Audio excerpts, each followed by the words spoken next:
Okay mga lods, so ito nagbabalik na naman ako mga lods at meron na naman tayo dito ang i-repair na yan. Ang problema nito mga lods ay wala daw power.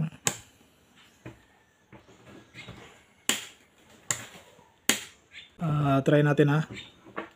Tinry ko na to kanina, so wala talagang power. Wala siyang display dito. Okay, so ang una nyo gagawin dito mga lods, check nyo ang switch, itong on off switch. Kasi yung mga ganito, maraming beses na akong naka-repair ng mga Bluetooth speaker na dito lang sa on-off switch. Pag ganitong switch ang ginamit. Sa kaka-on kasi at pag-off, mag-build up siya ng carbon. Yung contact niya kasi ay mag-spark. Oh, yan. So, wala. Okay, so check natin to mga lods. Jasma, ang speaker nito mga lods ay dalawang 10 inches. So medyo malaki siya. Yan o. Malaki ang speaker niya. Dalawang 10 inches. Mabigat. So buksan ko lang to mga lods. Check muna natin to.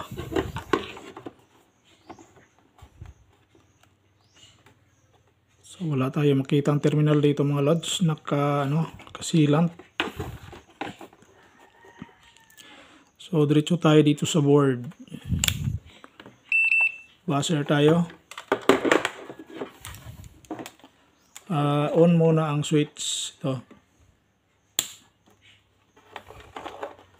So kapag good siya, susundan natin saan ba yan? Ito. So kung good siya, tutunog siya.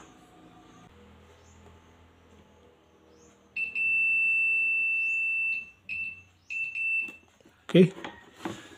So good ang kanyang switch. Tapos check tayo ng battery. Of course.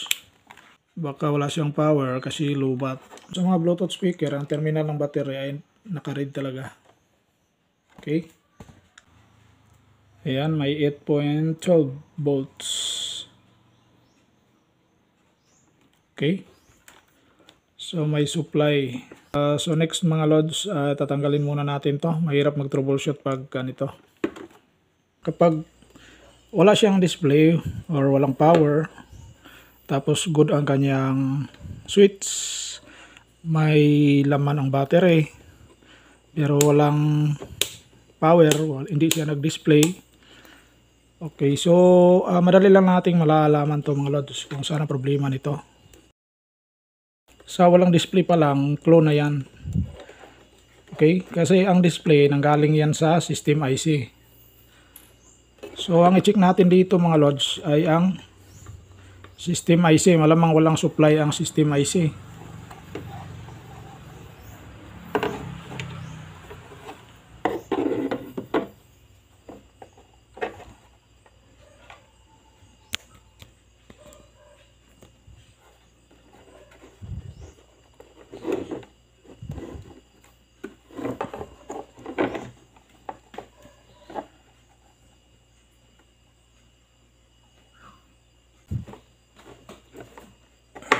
So ito yung system IC. So parang may nakita na ako mga lods. Zoom in natin.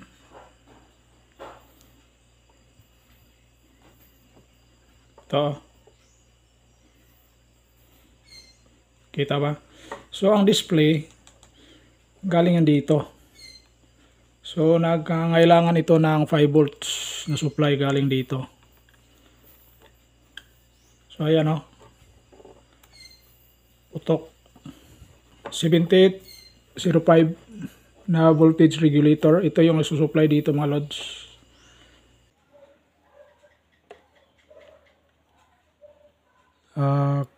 Input, kung may input, so may input siyang 13.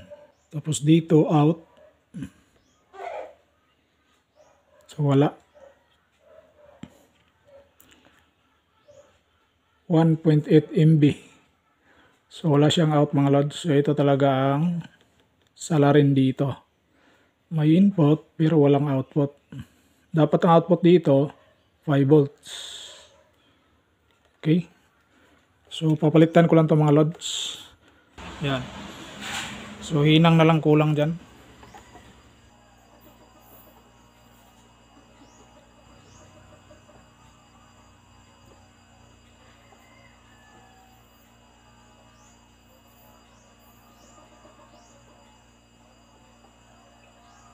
Bakit ba pumutok yung regulator dito mga lods? Ano ba ang dahilan?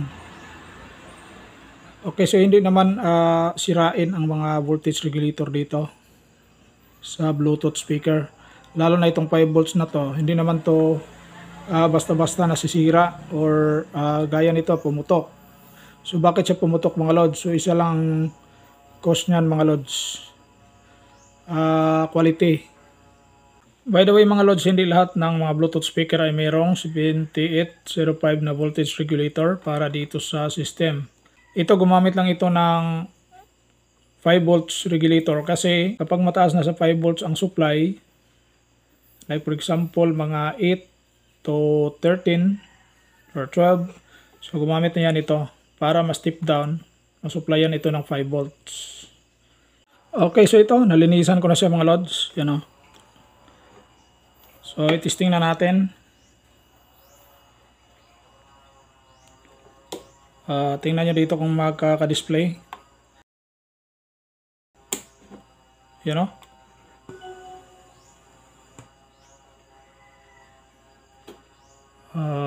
Dito yung mode. The only exception you are. Inahan lang natin kasi mag-copyright tayo. So ito lang ang sira. Okay, so till my next video mga lods. Ingat-ingat. Bye-bye.